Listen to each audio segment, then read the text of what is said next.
Whether you're 1 or 101, it's very important to get your hearing checked, and not all tests are created equal. Donna DeMarco with Accurate Hearing Systems is here to explain. Let's talk about the different tests that are available for hearing loss.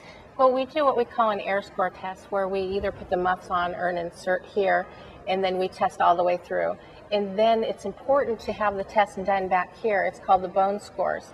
And we put an oscillator on the mastoid bone and test here. If there is a gap between the two, we know there's something going on in the middle ear, and it's important to go see an ear, nose, throat doctor or an otolaryngologist to get that checked out. So it might not be hearing loss? It might not be hearing loss. It might be something going on in your middle ear. Okay. And all ages should be doing this? All ages should be tested. I don't test for infants and stuff, right, but they all should be tested. We're now doing a good job at testing babies at birth. Okay. And the cost of this? It's free when you come to my office. Well, that's even better.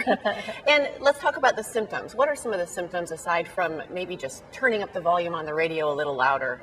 Yeah, well, if you notice that the TV's on so loud that you can hear it down the block, you know that's a good one. Or if you lean in to hear things, or you're seeing wet all the time, those are good indicators that you really need to go get your hearing checked. Okay. And where can folks go get more information? At www.accuratehearingsystems.com. It's also important for them to get it checked sooner than later, because the word scores tells us whether they can understand the word, because understanding the word is different than hearing the word. So once you start losing the understanding of the word, then we can't really help with that. We only help with hearing. Very great information. Donna DeMarco with Accurate Hearing Systems. Thanks for coming in today. Thank you. And that's your Moms Every Day.